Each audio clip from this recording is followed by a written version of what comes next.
Mechi mchezaji tarehe 9 au mechi ya Yanga na Simba au mnaingia uwanjani alafu mnakaa katikati. Mnaanza ile wewe nenda huko, wewe nenda huko, unajua au wakubaliane nani anakuja huko.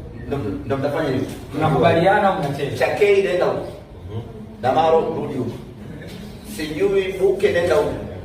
Mnafanya hivyo. Script ile ile ya basi. Bwana karibuni.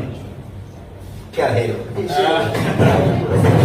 Mtacheza mechi kupata mguu wa finali au mtakubaliana nani? Script ile ile. Umeshaelewa. Kinachonimo kuuzana. Nyie wote mshapata utamu. Tumeshajibweda. Sema umejibweda sana ndio shida. Kazi kidogo. Watu wanafungia heshima sasa hivi. Kazi kidogo uje pepa bwana. Mara moja nikufungwa, sio utamu. Maana utamu mara haipo. Utamu mitano kuendelea. Juzi gani kasema hicho kitabu mara 3. Alafu pale pale akika pia vijana wanacheza ugenini na Express. Akatamani kufuta kauli yake. Amira mfunga hiyo. Ukakuta kama za viatu. Esperance ukakuta kama za viatu ile. Sitaisha hapo. Kwa shida.